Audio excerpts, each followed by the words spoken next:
Pai, perdoe-me por tantas vezes duvidar e sentir medo do futuro. Me ajude tirando o meu egoísmo e as minhas preocupações e me ensinando a descansar em Ti, colocando toda a minha confiança em Ti, me entregando completamente para fazer a Tua vontade, fortalecendo e aumentando a cada dia a minha fé. Tua palavra diz que devemos lançar todas as nossas ansiedades em Tuas mãos, pois o Senhor cuida de nós. Eu escolho descansar e crer que minha vida está segura em Tuas mãos. Te louvo e te agradeço, em nome de Jesus. Amém. Janeiro 22, Gênesis do capítulo 44, no versículo 1 ao capítulo 45, no versículo 28. Então José deu a seguinte ordem ao administrador do palácio: coloque nos sacos que eles trouxeram todo o cereal que puderem carregar, e coloque o dinheiro de cada um de volta no saco. Depois coloque meu copo de prata na boca do saco de mantimento do mais novo, junto com o dinheiro dele. O administrador fez tudo conforme José ordenou. Assim que amanheceu, os irmãos se levantaram e partiram com os jumentos carregados. Quando haviam percorrido apenas uma distância curta e mal havia saído da cidade, José disse ao administrador do palácio: vá atrás deles e detenha-os. Quando os alcançar, diga-lhes: por que retribuíram o bem com o mal? Por que roubaram o copo de prata do meu senhor, que ele usa para prever o futuro? Vocês agiram muito mal. Quando o administrador do palácio alcançou os homens, repetiu para eles as palavras de José. Do que o senhor está falando? Disseram os irmãos. Somos seus servos e jamais faríamos uma coisa dessas. Por acaso não devolvemos o dinheiro que encontramos nos sacos? Nós o trouxemos de volta da terra de Canaã. Por que roubaríamos ouro ou prata da casa do seu senhor? Se encontrar o copo de prata com um de nós, que morra quem estiver com ele, e nós, os restantes, seremos seus escravos. Sua proposta é justa, respondeu ele, mas apenas aquele que roubou o copo de prata se tornará meu escravo. Os outros estarão livres. Sem demora, eles descarregaram os sacos e os abriram. O administrador do palácio examinou a bagagem de cada um, começando pelo mais velho até o mais novo, e o copo foi encontrado no saco de mantimento de Benjamim. Quando os irmãos viram isso, rasgaram as roupas, depois colocaram a carga de volta sobre os jumentos e retornaram à cidade. José ainda estava em seu palácio quando Judá e seus irmãos chegaram, e eles se curvaram até o chão diante dele. O que vocês fizeram? Exigiu ele. Não sabem que um homem como eu é capaz de prever o que vai acontecer? Judá respondeu: meu senhor, o que podemos dizer? Que explicação podemos dar?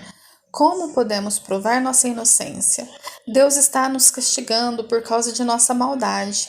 Todos nós voltamos para ser seus escravos, todos nós, e não apenas nosso irmão com quem foi encontrado o copo de prata. José, no entanto, disse: eu jamais faria uma coisa dessas. Apenas o homem que roubou o copo será meu escravo. Os outros podem voltar em paz para a casa de seu pai. Então Judá deu um passo à frente e disse: por favor, meu senhor, permita que seu servo lhe diga apenas uma palavra. Peço que não perca a paciência comigo, embora o Senhor seja tão poderoso quanto o próprio faraó.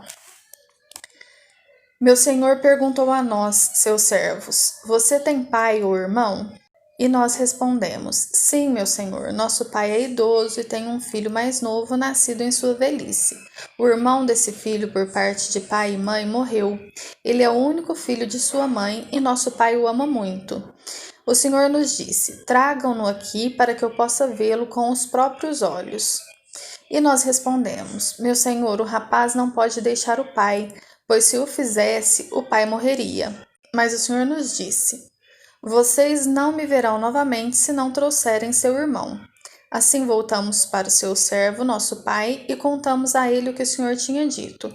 Passado algum tempo, quando ele disse: voltem e comprem mais mantimentos, nós respondemos: só poderemos voltar se nosso irmão mais novo nos acompanhar. Não temos como ver o homem outra vez, a menos que nosso irmão mais novo esteja conosco. Então meu pai nos disse: Como vocês sabem, minha mulher teve 2 filhos e um deles foi embora e nunca mais voltou. Sem dúvida foi despedaçado por algum animal selvagem e eu nunca mais o vi. Se agora vocês levarem de mim o irmão dele e lhe acontecer algum mal, vocês me mandarão velho e infeliz para a sepultura. E agora, meu senhor, não posso voltar para a casa de meu pai sem o rapaz. A vida de nosso pai está ligada à vida do rapaz. Quando ele vir que o rapaz não está conosco, morrerá. Nós, seus servos, seremos de fato responsáveis por mandar para a sepultura seu servo, nosso pai, em profunda tristeza. Meu senhor garantia a meu pai que levaria o rapaz de volta. Disse-lhe: Se não o trouxer de volta, carregarei a culpa para sempre. Por isso peço ao Senhor que me permita ficar aqui como escravo no lugar do rapaz e que o deixe voltar com os irmãos dele. Pois como poderei voltar a meu pai sem o rapaz? Não suportaria ver a angústia que isso lhe causaria. José não conseguiu mais se conter. Havia muita gente na sala e ele disse a seus assistentes: Saiam todos daqui. Assim ficou a sós com seus irmãos e lhes revelou sua identidade. José se emocionou e começou a chorar. Chorou tão alto que os egípcios o ouviram, e logo a notícia chegou ao palácio do faraó. Sou eu, José, disse a seus irmãos. Meu pai ainda está vivo? Mas seus irmãos ficaram espantados ao se dar conta de que o homem diante deles era José e perderam a fala. Cheguem mais perto, disse José. Quando eles se aproximaram, José continuou. Eu sou José, o irmão que vocês venderam como escravo ao Egito. Agora não fiquem aflitos ou furiosos uns com os outros por terem me vendido para cá. Foi Deus quem me enviou adiante de vocês para lhes preservar a vida. A fome que assola a terra há 2 anos continuará por mais 5 anos e não haverá plantio nem colheita. Deus me enviou adiante de vocês para salvar a vida de vocês e de suas famílias e para salvar muitas vidas. Portanto, foi Deus quem me mandou para cá e não vocês. E foi ele quem me fez conselheiro do faraó, administrador de todo o seu palácio e governador de todo o Egito. Agora voltem depressa a meu pai e digam-lhe: Assim diz seu filho José: Deus me fez senhor de toda a terra do Egito. Venha para cá sem demora. O senhor poderá viver na região de Gozém, onde estará perto de mim com todos os seus filhos e netos, rebanho e gado e todos os seus bens. Ali eu cuidarei do senhor, pois ainda haverá 5 anos de escassez. Do contrário, o senhor e toda a sua família perderão tudo que têm. José acrescentou: Vejam, vocês podem comprovar com seus próprios olhos e também meu irmão Benjamim, que sou eu mesmo, José, que falo com vocês. Contem a meu pai a posição de honra que ocupa aqui no Egito. Descrevam para ele tudo o que viram e tragam-no para cá o mais rápido possível. Chorando de alegria, ele abraçou Benjamim e Benjamim também o abraçou e chorou. Então José beijou cada um de seus irmãos e chorou com eles. Depois os irmãos conversaram à vontade com ele. A notícia não demorou a chegar ao palácio do faraó. Os irmãos de José estão aqui. O faraó e seus oficiais se alegraram muito quando souberam disso. O faraó disse a José: Diga a seus irmãos, coloquem as cargas em seus animais e voltem depressa à terra de Canaã. Tragam seu pai e todas as suas famílias para cá. E eu lhes darei a melhor terra do Egito e vocês comerão do que esta terra produz de melhor. O faraó prosseguiu: Diga a seus irmãos: Levem carruagens do Egito para transportar as crianças pequenas, as mulheres e também seu pai. Não se preocupem com seus pertences, pois o melhor de toda a terra do Egito será de vocês.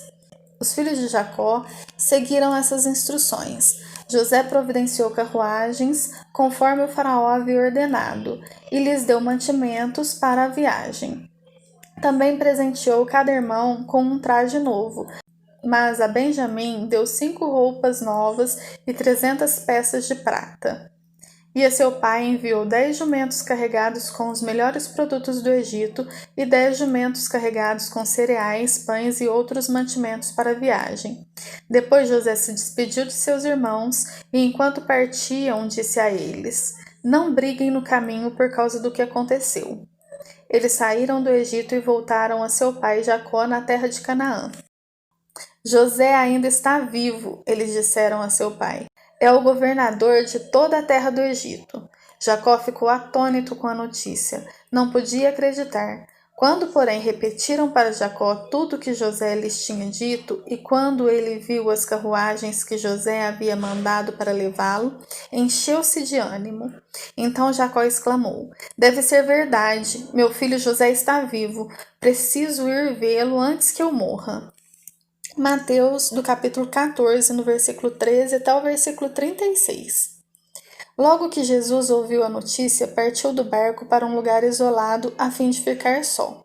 As multidões, porém, descobriram para onde ele ia e o seguiram a pé, vindas de muitas cidades. Quando Jesus saiu do barco, viu a grande multidão, teve compaixão dela e curou os enfermos. Ao entardecer, os discípulos foram até ele e disseram: Este lugar é isolado e já está ficando tarde. Mande as multidões embora para que possam ir aos povoados e comprar comida. Não há necessidade, disse Jesus. Providenciem vocês mesmos alimento para elas. Eles responderam: Temos apenas 5 pães e 2 peixes. Tragam para cá, disse ele. Em seguida mandou o povo sentar-se na grama.